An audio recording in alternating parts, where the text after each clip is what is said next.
dijanjikan akan menempati surganya, surga Firdaus, ya. Gitu. Kemudian apalagi imbalan yang dijanjikan Allah bagi orang yang bertakwa, diwafatkan dalam keadaan baik.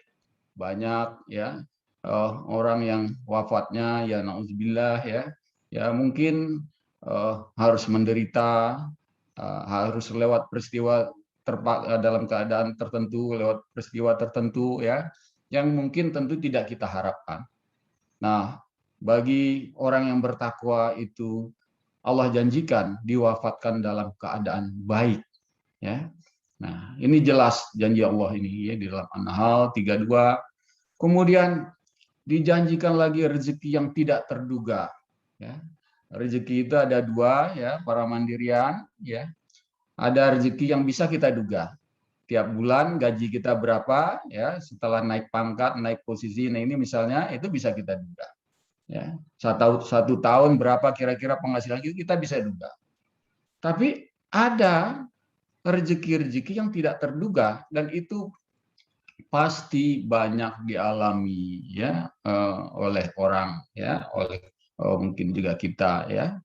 Nah, itulah yang namanya rezeki yang tidak terduga, yang kita tidak bisa sangka-sangka, tetapi ada saja jalannya, kemudian sampailah rezeki itu ke kita. Dan itu Allah janjikan bagi orang yang bertakwa. Orang yang bertakwa berpeluang untuk mendapatkan rezeki yang tidak terduga itu, ya. Kemudian dimudahkan dalam setiap urusan. Ya, ini juga imbalan bagi orang yang bertakwa. Ya, ada orang yang sebentar tersandung masalah, ya, bahkan untuk menyelesaikan pekerjaan-pekerjaan yang jadi tanggung jawabnya, yang menjadi kewajibannya, ya kadang-kadang juga sering ya terbebani, merasa terbebani oleh pekerjaan itu. Nah, tapi bagi seorang yang mutakin, ya orang yang menuju menjadi mutakin, itu Allah mudahkan urusannya, ya karena itu yang dijanjikan oleh Allah. Nah, dengan imbalan yang istimewa ini, ya melebihi piala, penghargaan, sertifikat dan lain-lain ini, tentu saja, ya posisi takwa itu bukan posisi yang sembarangan, ya, bukan posisi yang setengah-setengah, ya. Tetapi juga ini penting, ya, jangan sampai kita terjebak ya dalam pemahaman yang sempit tentang apa itu takwa. Karena Allah ini memberikan agama buat kita, ya, juga dikatakan, ya, Allah itu menyukai kemudahan dan tidak menyukai kesukaran. Begitulah rahmat yang diberikan, yang dijanjikan kepada kita. Jadi kita diberikan kesempatan dalam banyak waktu dan tempat untuk meraih posisi ini. Jadi tidak perlu cemas karena jam 7 pagi harus sudah lari ke kantor, pulang jam 5 atau habis maghrib, lalu kesempatan untuk menjadi takwanya lebih kecil daripada orang yang kelihatan di masjid terus, hadir majelis pengajian terus. Tidak. Ya. Inilah istimewanya ya agama Islam, ya, agama terakhir yang diturunkan oleh Allah, ya. Agama ini memberikan kemudahan, ya, asal tidak dimudah-mudahkan, ya, memberikan kesempatan yang luas untuk menuju akhirat dengan berbuat banyak di dunia, ya. Nah, tadi kita sudah dengar sama-sama ya salah satu ayat yang cukup lengkap menyebut apa itu takwa, ya, tadi di Al-Baqarah 177, ya.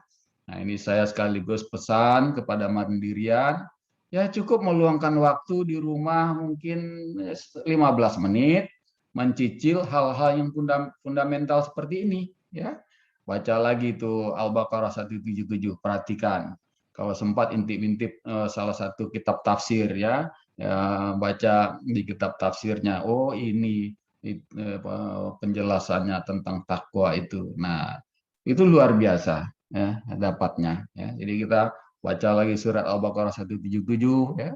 Sebentar cuman Ya, Al-Baqarah 17 tadi paling 17 paling 5 menit ya kita sudah bisa tangkap ya. Kalau ingin lebih dalam ya buka sedikit itu kitab tafsir ya. Tafsir yang dari siapa aja, apakah tafsirnya Buya Hamka, tafsirnya apa yang lain ya itu. Nah, nanti lihat lagi ya beberapa ayat yang menyebut ya dengan cukup lengkap apa itu yang dimaksud dengan takwa. Nah, lihat lagi misalnya Ali Imran ayat 3 ayat yang satu rangkai itu ayat 15, 16 dan 17. Nanti akan makin meyakinkan kita, oh inilah yang dimaksud dengan takwa itu. Ya. Lalu mau ditambah lagi dengan yang Ali Imran dari 133 sampai 135. Makin kelihatan lagi, makin jelas inilah yang dimaksud dengan takwa itu.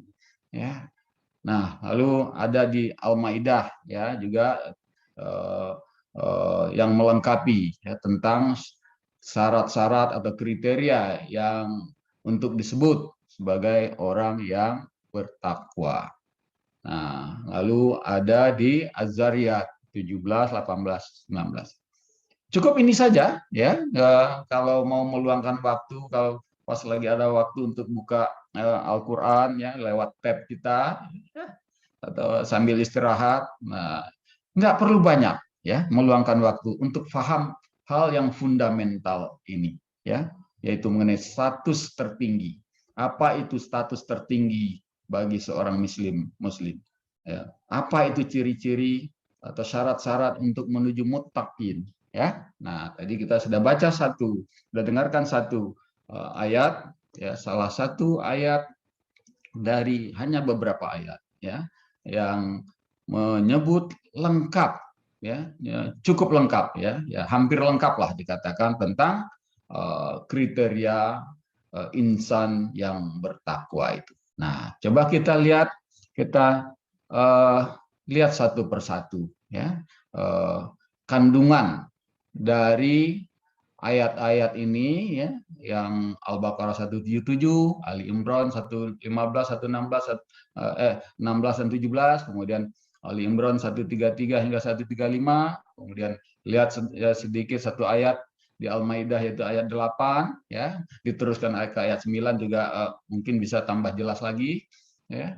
Kemudian di Az-Zariyat 17, 18, 19 ya. Nah, dari sini kita insya Allah akan tahu bahwa oh ternyata yang namanya takwa itu ya tentu saja mengerjakan ibadah-ibadah yang rukun, iya ya wajib, jelas itu salah satu bagian ya, salah satu di syarat ya mengerjakan hal-hal yang sudah diatur rukunnya ya, sholat, puasa ya, menunaikan zakat, naik haji apabila mampu ya, itu ibadah-ibadah yang sudah ditetapkan rukunnya, ada ketentuannya, bacaannya, ya niatnya, ya syarat-syarat, beberapa syarat-syarat lainnya. Nah, itu bagian ya dari pelaksanaan dari implementasi sikap perilakunya orang yang muttaqin. Tetapi tidak hanya itu. Ya, kalau kita lihat ayat-ayat utama yang membicarakan tentang takwa itu ada yang lain. Dan itu tidak bisa dipisahkan dan tidak bisa dikeluarkan. Ya, kita lihat tadi di Al-Baqarah 177, nanti juga akan kelihatan di Ali Imran ya 15 sampai 17 ya, juga Ali Imran 133 sampai 135 ya. Nah, di Az-Zariyat 17 sampai 19 itu akan jelas di situ bahwa ciri-ciri atau untuk disebut menjadi orang yang bertakwa di samping menjalankan dengan taat, sholat, puasa, zakat, haji bagi yang mampu, adalah juga harus menjadi orang yang kalau berjanji harus menepati, ya. Ya, bagaimana kalau janjinya tidak bisa ditepati? Allah masih ngasih kemudahan kelonggaran. Ada lagi apa jalan keluarnya? Ya, lihat lagi di dalam Al-Qur'an itu, ya. Bagi orang yang karena hal-hal tertentu tidak bisa melaksanakan janji, nah ada cara untuk membayar janji itu, ya. Nah, mulai dari yang bebannya agak agak berat, yang sedang, ringan, sampai yang paling ringan, ya. Itu salah satu dari sekian dari beberapa ciri kriteria orang yang mutakin, ya. Kalau berjanji menepati janji, ya. Ingat ini kita sedang bicara tentang syarat-syarat untuk mendapatkan surga, ya. Syarat-syarat untuk mendapatkan kemenangan, syarat-syarat untuk mendapatkan kesudahan yang baik. Jadi tadi imbalan yang disebutkan tadi itu disebut dalam kalimat-kalimat yang lain juga di dalam Al-Qur'an, ya. Ada yang disebut di lain ayat disebut sebagai kesudahan yang baik, di lain ayat disebut sebagai kemenangan, ya. Nah, yang sering disebut memang adalah ya surga, ya, surga, ya. Nah, untuk mendapatkan itu, ya, di samping mengerjakan ibadah-ibadah yang rukunnya sudah ditetapkan, ya kita harus menjadi orang yang mau menepati janji, kemudian orang yang sabar dalam kesempitan, dalam penderitaan, dalam tekanan, dalam peperangan. Ya, sabar adalah salah satu ciri dari orang yang muttaqin atau yang ingin mendapatkan status muttaqin, ya. Sabru, ya.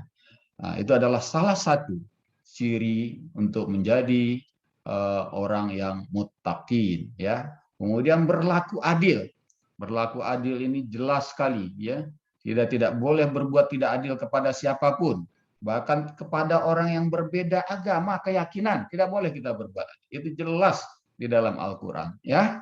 Nah, jadi adil itu adalah nilai yang sangat dimuliakan di dalam Islam, ya, berbuat adil kepada siapapun, bahkan kepada semua makhluk, ya hewan, ya tanaman, tumbuh-tumbuhan, ya. Jadi nilai adil itu suatu nilai, ya, yang dimuliakan. Lalu ini bagi yang melakukan suatu kesalahan atau dosa besar, ya, diberi peluang, ya, untuk menjadi mutakin, ya. Ya, dengan cara apa? Ya bertaubat. Bertaubat, ya, artinya menyesali dengan sungguh-sungguh menyesal perbuatan itu dan kemudian mengubah cara hidup menjadi hidup seorang mutakin, menjalankan syarat-syarat untuk menjadi orang mutakin. Jadi, ya begitu mulianya, ya, begitu indahnya ajaran Islam yang diberikan, ya, namanya manusia, ya, dalam perjalanan hidupnya, ya, bisa melakukan kesalahan, bukan hanya kesalahan-kesalahan kecil sehari-hari, tapi bisa juga melakukan kesalahan besar, dosa besar. Tetapi Allah membuka pintu, ya, Allah yang Maha Pengampun membuka pintu bagi orang untuk bertaubat dan membuka pintu untuk mendapatkan imbalan sebagai insan yang mutakin itu tadi, ya. Nah, ya, jadi bertaubat adalah salah satu ciri, salah satu kriteria syarat untuk meraih mutakin itu. Kemudian berbuat kebaikan di dunia. Ini luas sekali.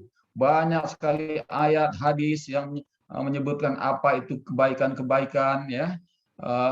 Tetapi itulah, ya, salah satu syarat, ya, lain dari untuk meraih posisi mutakin itu, ya. Nah, kebaikan ini apa? Ya, apa saja yang perbuatan baik, bermanfaat, ya, bagi diri kita sendiri, bagi keluarga, kerabat dekat, tetangga, masyarakat banyak, teman-teman, kolega di kantor, di perkumpulan, di mana saja. Bahkan berbuat baik yang dimaksud itu bukan hanya kepada sesama manusia, tetapi kepada hewan, kepada tanaman, termasuk itu menjadi ladang peluang untuk memenuhi syarat-syarat takwa itu, ya. Nah, kemudian bagaimana kalau yang namanya setan yang memang diberi kesempatan untuk menggoda manusia, ya, Allah berikan kesempatan kepada setan itu untuk menggoda manusia, dan tentu saja setiap saat setan itu bisa datang kepada kita, bahkan ketika kita sedang berusaha sholat dengan khusyuk, setan itu pun juga terus menggoda untuk mengingat ini apa yang ada di laci kita, apa yang tadi ada di meja kita, dan lain-lain. Nah, tetapi dalam keadaan seperti itu, ya kita langsung astagfirullah, ya, langsung mengingat Allah. Itu juga ciri, itulah juga kriteria lain dari insan yang bertakwa. Nah, coba perhatikan, ya, betapa ciri-ciri takwa itu tidak semata-mata nampak dari ibadah-ibadah yang rutin, yang ada rukunnya, kemudian ya juga tidak cukup hanya dengan ditambah dengan ibadah-ibadah sunat seperti sholat, ya, kemudian mengaji sebanyak-banyaknya, tidak cukup hanya itu, ya, tidak cukup hanya itu. Itu jelas disebut di dalam ayat-ayat yang menjelaskan tentang apa itu takwa ini. Nah, kalau kita lihat lagi, ya, kisah-kisah yang disampaikan lewat yang kita bisa baca dari hadis-hadis Rasulullah, ya, banyak contoh-contoh, ya, yang menunjukkan bahwa, ya, orang-orang yang menjadi ahli surga itu tidak hanya orang yang sehari-hari waktunya ada di majelis atau di majelis pengajian, ya. Ada kisah seorang pelacur, ya, itu di dalam kitab Mukhtarul Hadis, ya. Nah, itu kita bisa temukan itu. Seorang pelacur, dia ketika dia berjalan, ya, si pelacur ini dia melihat seekor anjing yang lidahnya menjulur berkeliling-keliling mencari air. Lalu tersentuhlah hatinya. Dan ketika itu anjing itu sebetulnya tidak jauh dari sebuah sumur. Lalu si pelacur turun, membuka sepatunya, dia turun ke sumur itu, dia seruk itu air dari sumur, dan dia berikan anjing itu minum. Dan disitulah si pelacur itu disebut ini ahli surga. Jadi hadis meriwayatkan inilah orang si pelacur itu adalah ahli surga. Ya, bayangkan status, ya, yang begitu rendah menurut akidah, menurut ajaran agama, tapi diberi peluang, kesempatan untuk menjadi ahli surga. Nah, ahli surga ya artinya adalah orang yang mutakin, ya, dan tentu saja kemudian setelah itu si sang pelacur mendapat, ya, hidayah, bimbingan, dijaga, ya. Ada lagi kisah yang lain juga kisah seorang pelacur, ya. Ketika suatu waktu Rasulullah melihat seorang pelacur, dan Rasulullah ingin lalu mau bergerak, mau menghampiri, turun wahyu, ya. Allah turunkan wahyu lewat malaikat Jibril, ya. Hai Muhammad, jangan kau dekati dia itu seorang pelacur. Nah, tapi kemudian beberapa waktu kemudian dia melihat lagi si pelacur yang sama memberikan sebutir kurma yang hampir dia gigit kepada seorang janda yang menggendong seorang anak yang sedang kelaparan. Dia tidak jadi makan itu kurma, dia berikan kepada si seorang janda itu.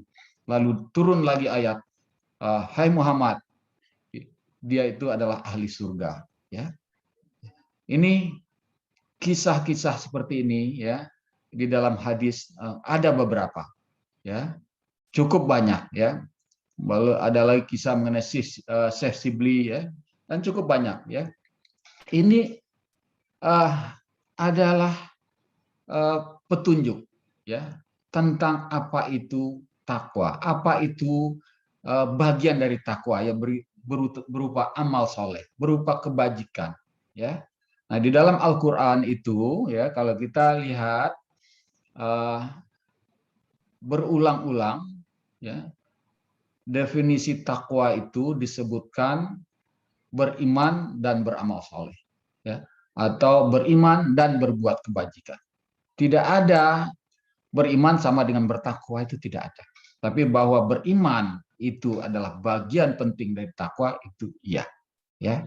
Tapi tidak ada yang namanya takwa itu hanya beriman saja, ya. Disebut beriman atau dan berbuat kebajikan, beriman dan mengerjakan amal soleh, ya. Nah, itu yang disebut berulang-ulang dan biasanya disertai dengan uh, janji Allah tentang surga, ya, tentang tempat kembali, tentang kesudahan yang baik, tentang kemenangan, ya. Nah, untuk itulah semua jenis ibadah, ya. Jadi yang namanya sholat, jadi bukan sholatnya tanda kita sudah cukup sebagai tanda kita bertakwa. Puasa, bukan puasa itu sebagai tanda bahwa kita cukup sebagai tanda kita sudah bertakwa. Karena yang sholat itu tujuannya agar menjadi bertakwa. Jadi bukan sholat berarti sudah sama dengan takwa. Tapi kita diperintahkan sholat agar menjadi bertakwa. Coba lihat di Al-Baqarah 27. Ya ayuhan nasu, ya ayuhan nasu budu rabbakumul ladzi khalaqakum walladzina min qablikum la'allakum tattaqun. Coba perhatikan di situ. Ini sama dengan Al-Baqarah 183 tentang puasa. Ya ayyuhallazina amanu, ya, kutiba ya ayyuhallazina amanu kutiba alaikumusiyam kama kutiba alal ladzina min qablikum la'allakum tattaqun, agar menjadi bertakwa. Jadi orang yang rajin puasa, rajin sholat tidak cukup untuk menjadi kriteria bertakwa, tapi puasanya itu untuk apa? Sholatnya itu untuk apa? Ya, karena di situ jelas disebut, ya, agar menjadi bertakwa. Artinya setelah sholat kelihatan perilaku kita, perbuatan kita, perkataan kita, langkah-langkah kita yang berubah berupa amal-amal soleh, amal-amal kebajikan di antara waktu sholat itu. Ya, kalau hanya sholat ditambah dengan sholat sunat, ditambah dengan sholat dengan mengaji mungkin 1 jam 1 hari, ya, ditambah puasa sunat, ya, itulah yang saya mau sampaikan. Terlalu sempit kalau begitu makna takwa. Terlalu sedikit apa yang diminta oleh Allah untuk mendapatkan imbalan yang luar biasa itu tadi, ya. Coba kita hitung, ya, kita kerjakan semua sholat wajib yang 17 rakaat 5 waktu itu, ya, ditambahlah dengan berbagai macam sholat sunat, ya, yang diberikan peluang, mungkin 1 hari nggak habis waktu 2 jam total, ya. Bahkan ditambah dengan mengaji pun agak 10 ayat, 25 ayat, mungkin nggak habis waktu 2 jam dalam sehari, ya. Lalu waktu yang 22 jam lagi itu apakah bukan ladang amal soleh, bukankah waktu dan tempat dan kesempatan untuk kita meraih posisi takwa? Ya. Nah, ini yang perlu kita pahami, ya. Ini kita perlu pahami, ya, karena ada juga sebagian, ya, yang seolah-olah, ya, dalam mengajarkan terpisah antara yang iman dan amal soleh, antara yang dunia dan akhirat, ya. Jadi seolah-olah yang penting dikejar adalah sholat sunat sebanyak-banyaknya, puasa, ya, kemudian menghatam Quran, bacaan lafaznya, ya, berulang-ulang gitu, dan dianggap inilah kelompok-kelompok orang yang beriman, kita sudah masuk kelompok orang yang beriman. Iya mungkin, ya, tapi untuk menjadi muttaqin belum cukup di situ, ya. Kembali lihat, ya, ayat-ayat utama yang membahas tentang apa itu apa itu takwa tadi. Coba lihat kembali itu surat Al-Baqarah 21, ya. Itu kan ayat yang bicara tentang sholat. Ya, ya ayyuhan nasu budu artinya beribadah, mengabdi. Mengabdi itu apa ya? Ya, menyembah, ya sholat, ya. Ya. Nah, untuk apa? Ya, agar menjadi muttaqin, agar menjadi orang yang bertakwa. Nah, Al-Baqarah 183 coba perhatikan. Puasa ya diwajibkan kepada kamu sebagaimana diwajibkan kepada orang-orang terdahulu agar menjadi orang yang bertakwa. Jadi agar menjadi yang bertakwa bukan tandanya setelah selesai puasa menjalankan dengan penuh 1 bulan lalu puasa Senin Kamis itu sudah menjadi orang bertakwa. Tidak. Puasa itu ya, tujuannya melatih kesabaran, melatih menahan nafsu. Nah, itu tadi yang disebut di dalam Al-Baqarah 177, disebut dalam Ali Imran 15 sampai 17 atau 133 sampai 135 ya. Dan juga di Ad-Dariyah ya. Coba salat itu untuk mencegah perbuatan keji dan mungkar. Ya, itulah bagian dari perbuatan-perbuatan untuk meraih sebagian dari kriteria takwa. Ya. Jadi bukan nampak tampil sholatnya itu, ya, bukan mengerjakan sholatnya itu, bahwa sholat adalah satu kewajiban untuk mendekatkan diri, menjalankan ketaatan, kepatuhan kepada Allah, iya. Tetapi tidak, yang diperintahkan bukan hanya itu, ya, agarnya itu perhatikan, agar menjadi orang yang bertakwa. Nah, yang bertakwa itu seperti apa? Selain mengerjakan hal yang rukun itu tadi, jadilah orang yang kalau berjanji menepati janji. Jadilah orang yang sabar dalam keadaan apapun, dalam kesempitan, dalam tekanan, dalam kerjaan yang bertumpuk, dalam situasi perang, ya, dalam bencana, ya, itu adalah ciri orang yang bertakwa. Kemudian kalau umpamanya ada, ini memang agak berat ya.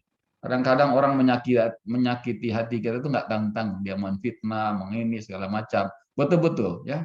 Tetapi untuk menjadi orang yang bertakwa, ya harus mau memaafkan. Ya, memang ini syarat yang agak berat mungkin secara kemanusiaan, itu syarat agak berat. Ya, mau memaafkan orang lain yang berbuat salah, yang salahnya itu mungkin nggak tanggung-tanggung, meninggalkan sakit hati yang membekas. Tapi ya kalau mau menjadi orang yang bertakwa, ya menjadi orang yang mutakin, ya ya harus mau memaafkan, ya kemudian berlaku adil.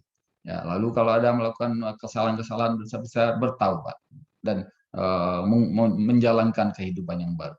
Nah, berbuat baik di dunia. Tadi ilustrasi seorang pelacur, 2 orang pelacur di kasus yang di hadis yang berbeda, kasus yang berbeda itu. Nah, begitu juga apa ya, kenapa disebut kalau kita menanam satu bibit tanaman itu dapat imbalan pahala yang luar biasa. Nah, sebaliknya kalau kita menebang, berbuat kerusakan, menebang pohon, berdosa. Kalau pohon itu pohon yang produktif, yang bermanfaat, ya itu bagian dari perbuatan-perbuatan takwa. Kalau kita senyum, ya kita bersikap ramah tamah kepada sesama, kepada orang lain, itu adalah bagian dari ciri-ciri takwa itu. Ya, nah coba kembali kita tentang imbalan. Kalau gitu pantas, ya Allah janjikan, ya imbalan yang luar biasa. Kalau gitu pantas, itulah syarat-syarat untuk mendapatkan surganya, mendapatkan kemenangan, mendapatkan kesudahan yang baik, diberikan kemudahan dalam urusan, dijanjikan rezeki yang tidak terduga. Ya, tetapi kembali lagi, di mana kita bisa menjalankan ini?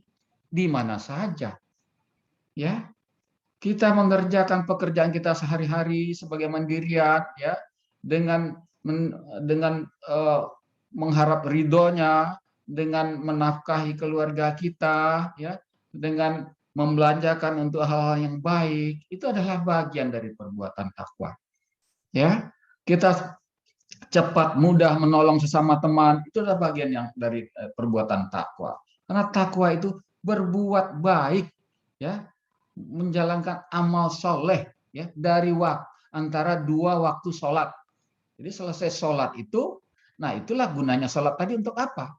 Ya, untuk berbuat baik, menjadi orang yang sabar, ya, berlaku adil, ya, saling menolong, kemudian bekerja keras untuk mendapatkan ridhonya, ya. Bahkan sampai tidur pun bisa menjadi kesempatan untuk mendapatkan ciri-ciri syarat-syarat takwa. Orang yang tidurnya nyenyak, pulas karena kelelahan bekerja di siang hari, ya, mungkin karena kerja keras di tanggal 30 dan tanggal 31, ya, buat para mandirian. Nah, begitu jam 9 malamnya tidur pulas, ya, tidur nyenyak sampai jam 4 pagi.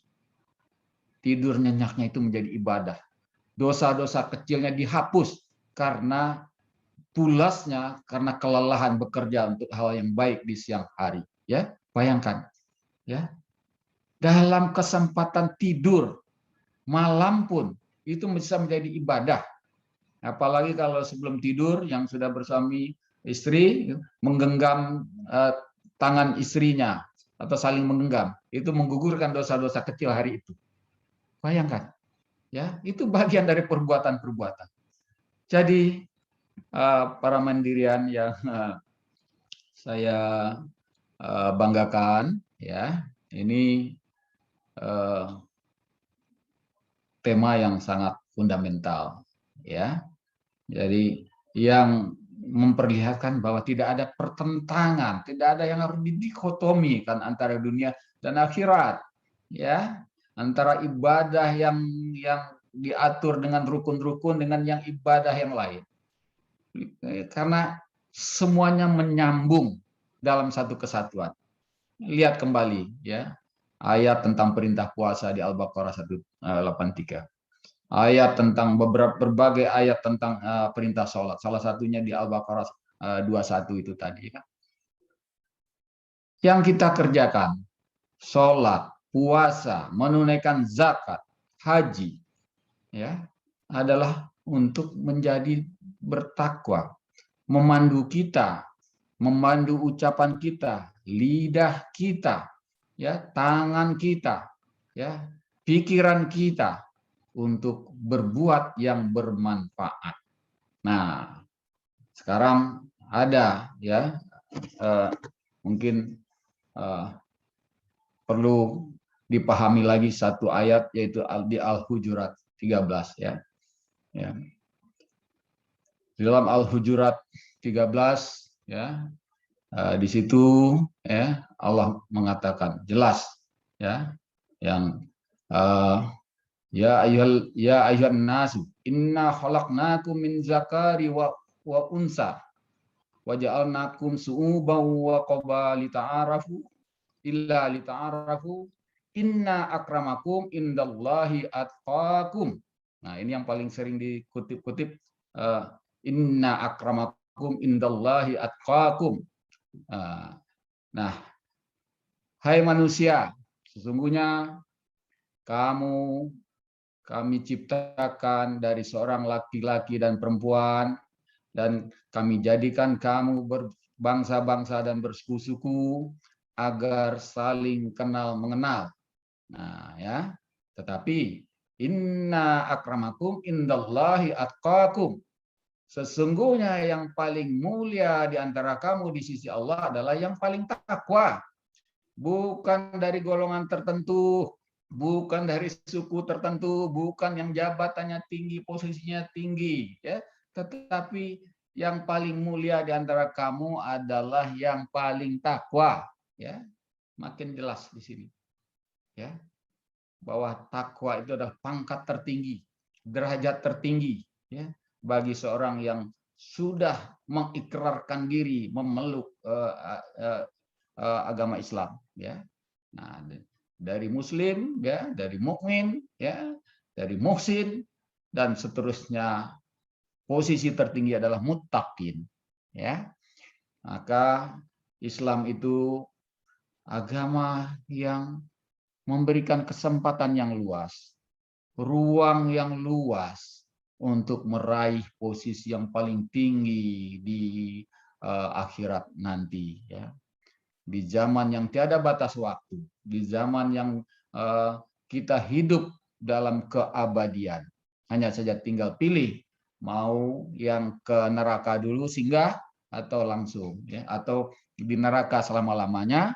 Nah, tetapi untuk mencapai yang surga Firdaus itu, ya, ya, tidak cukup hanya sholat, taat, ya puasa taat, apalagi dipamer-pamer begitu dengan simbol-simbol, ya jadi profil ya, di medsos, kemudian pergi umroh, mulai dari berangkat selfie terus diposting, bukan itu, ya. Yang diperintahkan adalah ya kerjakan itu, tapi setelah itu lakukanlah perbuatan berdasarkan itu, ya, agar menjadi bertakwa. Puasa agar menjadi takwa, sholat agar menjadi takwa, bayar zakat agar menjadi takwa, pergi haji agar menjadi takwa. Ya. Tadi di Al-Baqarah 197, wa tawazzadu fa inna khairaz zadi taqwa. Bertakwalah, ya. Sebaik-baiknya bekal adalah takwa, ya. Nah, jadi jelas sekali, tegas sekali, dan rinciannya cukup, ya, cukup jelas, ya, di beberapa ayat ini. Barakallahu lakum fil Qur'anil azim, fastaghfiruhu innahu huwal ghafurur rahim. Ya, saya akhiri dulu di sini. Wah, ini ada ya sebagian terakhir, ya.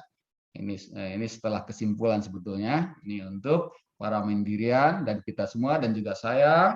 Meskipun kita tidak menempuh jalur sarjana agama atau magister agama, bahkan mungkin tidak sempat kita masuk pesantren.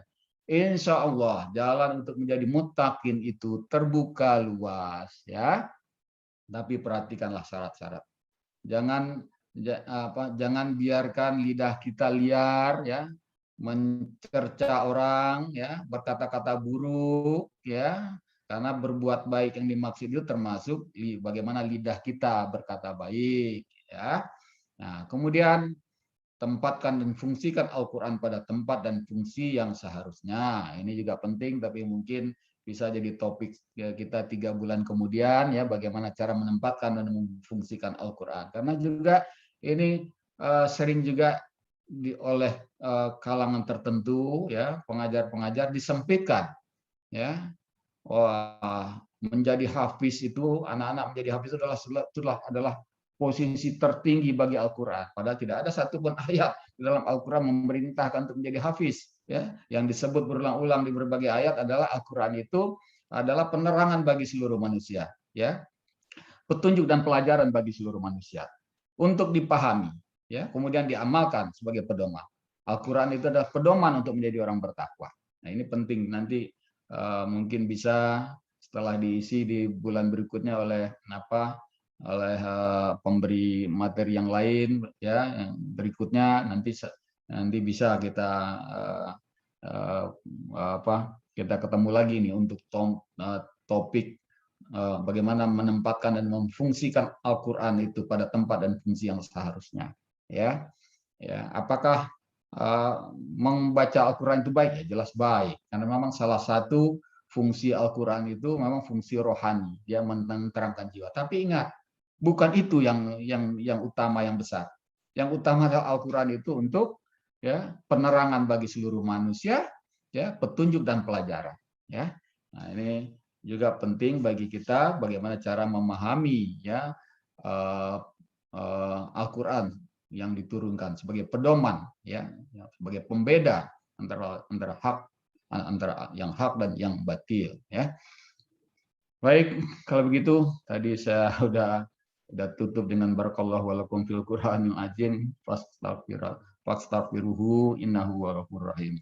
Ya, saya kembalikan ke pemandu, ya. Terima kasih Bapak Andrinov Atanagu untuk pencerahan pagi hari ini mengenai takwa. Ternyata takwa adalah sebenarnya merupakan landasan fundamental untuk kita semua orang hidup di dunia, dan tentunya derajat yang tinggi yang diharapkan adalah derajat takwa itu sendiri. Nah, untuk mendapatkan derajat tertinggi itu katanya imbalannya, ternyata juga ada imbalannya. Tadi untuk dapat menghapus dosa, kemudian nanti akan menempati surganya, dimudahkan rizki yang tak terduga untuk di dunia. Nah, tadi juga untuk bertakwa itu tidak hanya menjalankan kewajiban yang saat ini ada aja, tapi juga ternyata bisa hal lain seperti menepati janji, kemudian juga berlaku adil. Kadang walaupun untuk berlaku adil utamanya adalah untuk para pimpinan, kadang untuk berlaku adil persepsinya kadang beda. Menurut kita pimpinan sudah adil, tapi menurut orang lain bawahan kita juga ternyata nggak adil, dan itu juga perlu dipelajari lebih jauh lagi. Tentunya nanti kayaknya bisa dibahas lebih lanjut lagi juga. Dan tentunya kadang teman-teman juga mungkin nanti juga ada banyak akan bertanya juga. Namun sebelum teman-teman akan bertanya, tadi sampaikan juga bahwa untuk berbuat takwa itu salah satunya juga adalah memaafkan kesalahan orang lain. Dan itu kadang kita tadi sampaikan Pak Andrinov juga bahwa kadang itu berat gitu. Nah, mungkin ada trik-trik Pak Andrinov untuk bisa memaafkan orang lain. Kadang kita merasa sudah berbuat salah dan sudah minta maaf, tapi kadang juga tidak dimaafkan. Nah, trik-triknya gimana nih bisa memaafkan orang lain ini? Sebelum ke teman-teman yang mungkin Anda akan menanyakan. Silakan. Triknya sebetulnya ya dengan memahami, menghayati makna puasa ya. Jadi ya maka ketika masa bulan Ramadan puasa wajib itu kan kita sering juga diingatkan oleh para dai, para khotib ya. Puasa itu tidak hanya sekedar menahan haus dan lapar ya, tapi untuk melatih diri dengan kesabaran, menahan hawa nafsu.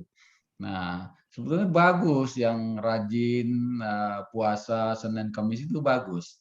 Nah, tapi kalau umpamanya itu jarang bisa kita lakukan karena satu dan lain hal, ya ketika selama bulan Ramadan itu betul-betul kita gunakan untuk memahami, menghayati ya. Buat apa kita puasa ini ya?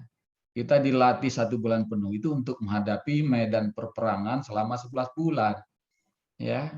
Nah, disitulah ya juga sering mulai sebetulnya sejak sebelum puasa itu Al-Baqarah 183 udah langsung disampaikan di khotib Jumat di majelis-majelis dalam rangka menyambut puasa ya. Ya puasa untuk menjadi orang yang bertakwa. Tapi takwanya itu jarang dijelaskan, dipahami sehingga akhirnya begitu selesai puasa, lebaran, halal bihalal udah selesai. Kembali kepada kehidupan yang seperti biasa aja, tidak memperbaiki.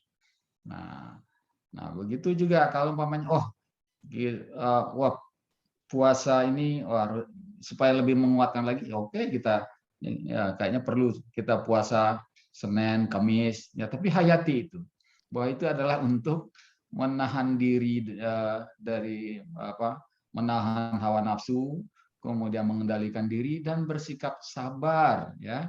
Memang luar biasa ya.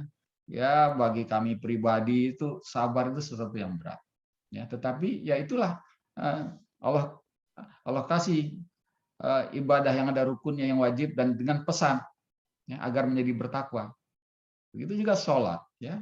Sholat kan harus kita pahami, kita hayati, di samping itu adalah waktu untuk mendekatkan diri secara penuh khusyuk ya kepada Allah dalam menjalankannya. Tapi setelah itu ya untuk apa kita sholat harus kita ingat ya apa yang diperintahkan, apa yang menjadi inti dari bacaan itu harus kita hayati.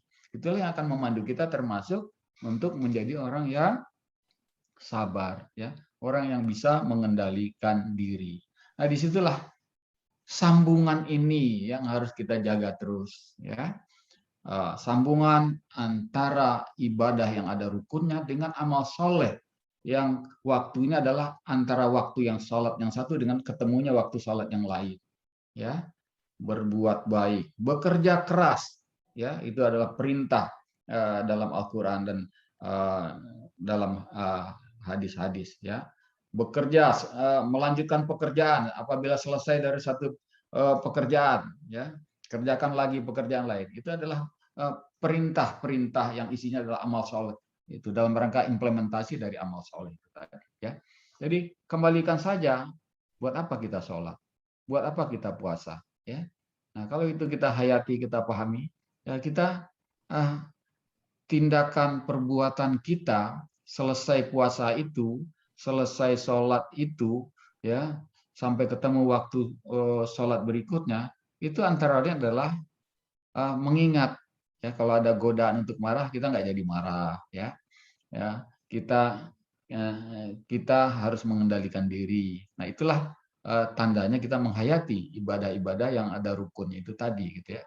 Jadi sambungan inilah, makanya ya nggak kurang pas, ya, kalau ada yang ingin memisahkan, wah, akhirat itu lebih penting, jangan kejar duniawi. Yang seperti itu bisa menimbulkan kesalahpahaman. Tapi yang lebih tepat adalah dua-duanya, dunia dan akhirat itu berhubungan, ya, menyatu dalam satu kesatuan, ya. Nanti lihat lagi Al-Qasas 77 di situ. Kemudian ada hadis yang hampir sama bunyinya dengan Al-Qasas 77, ya, tentang dunia dan akhirat. Itu yang diriwayatkan oleh Imam Ash-Shakir radhiyallahu anhu, ya. Nah, mungkin itu jawaban untuk pertanyaan bagus yang pertama ini. Baik, makasih Pak Andrinov. Ini ada pertanyaan dari Pak Ade Hasbala, Pak. Saya bacakan. Izin bertanya, bagaimana menjaga kualitas takwa yang kadang terasa naik turun? Nah, itu dari Pak Ade Hasbala, Pak. Monggo silakan. Dari Pak Arsio langsung ini. Pertanyaannya berat. Ya, ini bukan hanya buat Pak Ade Hasbala, bukan banyak buat Mandirian, tapi buat juga kita semua, termasuk saya, ya. Menjaga kualitas takwa, ya, atau bagaimana supaya kita bisa makin banyak punya kemampuan untuk makin banyak memenuhi syarat-syarat takwa itu, kan, ya, karena kita kan ingin dapat status mutakin itu sehingga kita dapat kesudahan yang baik, diwafatkan dalam keadaan baik, diberi rezeki tidak terduga, dan yang ini lagi nanti di akhirat kita dapat tempat di surganya itu, ya. Nah, sebetulnya sama saja, ya. Saya kalau menghimbau diri saya, ya, dan kita semua, ya, menghayati dengan benar maksud dan tujuan dari semua ibadah, ya. Maksud dan tujuan dari apa yang diperintahkan tadi, ya, untuk sholat untuk apa, ya, puasa untuk apa, dan ditambah lagi ajaran-ajaran mengenai akhlak, itu kan lengkap, ya, di dalam Al-Quran itu, ya. Cuman itulah, ya, kita semua perlu, ya, terus mengkaji, ya, supaya ketika melihat sesuatu peluang untuk beramal soleh, ya, kita tidak ragu-ragu mengerjakannya, ya. Kan kadang-kadang kan kita lihat karena konsentrasi fokus kita pada pekerjaan-pekerjaan tertentu, karena spesialisasi kita, tapi pada suatu waktu kelihatan ada ladang amal soleh, ya. Apakah itu hanya sekedar menyapa orang atau melihat orang sedang panik lalu kita samperin, kita ternyata uluran tangan kecil kita sangat berarti bagi orang itu. Tapi ini kan terus terang, ya, saya, ya, sering lupa apakah ini orang sedang sangat membutuhkan sesuatu atau tidak, ya. Begitu juga sampai ke makhluk lain, apakah itu kucing, anjing, atau apa, ya. Ya, ini ada lagi yang pahamnya itu mengerikan, ya, untuk menerapkan wisata halal, lalu semua anjing-anjing dibunuh. Nah, ini pemahaman seperti ini harus kita kembalikan kepada Al-Quran dan hadis, ya. Ini dari mana ini sumber ajarannya, ya. Jadi kalau buat saya, ya udah, kita kembalikan saja kepada maksud dan tujuan yang sebenarnya. Sama saja kita sebagai Mandirian, sebagai orang yang bekerja, memilih pekerjaan profesi sebagai orang bank di Bank Mandiri, ada yang namanya rencana strategis. Dalam rencana strategis itu atau rencana bisnis ada tujuan. Nah, tujuan bank itu apa? Oh, ini. Kemudian targetnya apa? Ya, maka kita bekerja untuk itu. Sama di dalam hal agama, ya, kita sebagai seorang muslim, tujuan menjadi muslim itu apa? Itu aja kita ingat, ya. Lalu cara untuk mencapai tujuan itu apa saja yang diperlukan? ya yang harus kita lewati. Nah itulah ya tujuan kita sebagai muslim adalah menjadi takwa. Nah apa itu takwa? Kriterianya, isinya ini tadi. Itu yang kita bahas, poin-poin pentingnya. Ya itu aja kita ingat. Ya. Begitu Pak Ade Asbala dan teman-teman Mandirian. Ya. Gitu. Terima kasih Pak Andrinov. Dari Mandirian yang lain ada yang mau ditanyakan? Ada yang mau ditanyakan? Boleh raise hand atau juga bisa lewat chat room. Ya. Baik, kalau memang tidak ada, mengingat juga waktu sudah hampir jam 8:30. Terima kasih banyak Pak untuk pencerahannya pada pagi hari ini. Jangan bosan-bosan kalau nanti kami akan minta kembali untuk memberikan pencerahan kepada kami, tausiah yang insya Allah kita akan laksanakan setiap minggu pertama hari Jumat di setiap bulannya. Sama-sama ya, terima kasih. Ya, alhamdulillah. Pak Adrino, Pak Ade Hasbala, Pak Azhari Fikri, Bapak Ibu Kepala Cabang, dan juga Pak Iwan juga ternyata juga ada hadir juga ikut bergabung pagi hari ini, juga kepada Ibu-Ibu IKKBM. Terima kasih telah bergabung pada pagi hari ini. Mudah-mudahan memberikan manfaat untuk kita semuanya. Terakhir, kami mohon Pak Andrinov untuk memimpin doa, mudah-mudahan memberikan keberkahan untuk pertemuan pagi hari ini. Doa nggak ada yang mimpin khusus. Oke. Mohon Bapak aja. Baik ya. Ya. Bismillahirrahmanirrahim. Kita pakai doa yang singkat aja. Kita mulai dengan Al-Fatihah. A'udzubillahi minasyaitonirrajim. Bismillahirrahmanirrahim. Alhamdulillahirabbil alamin arrahmanirrahim maliki yaumiddin. Iyyaka na'budu wa iyyaka nasta'in. Ihdinas siratal mustaqim siratal ladzina an'amta 'alaihim. Ya Allah ya Rahman ya Rahim ya Ghafur. Rabbana taqabbal minna innaka antas samiul alim wa tub 'alaina innaka antat tawwabur rahim. Allahumma inni as'aluka ilman nafi'an wa rizqan thayyiban wa amalan mutaqabbala. Ya Allah ya Rahman ya Rahim ya Ghafur ya Aziz. Rabbana atina fid dunya hasanah wa fil akhirati hasanah wa qina azabannar. Wassalamualaikum warahmatullahi wabarakatuh. Waalaikumsalam warahmatullahi wabarakatuh. Sekali lagi kami mengucapkan terima kasih banyak kepada Pak Andrinov, kemudian Pak Ade Hasbala, Pak Iwan, kemudian juga Pak Azhar Fikri, Pak Yori, teman-teman semuanya, Bapak Ibu Kepala Cabang. Untuk pagi hari ini dari kami mohon maaf apabila ada hal yang kurang berkenan.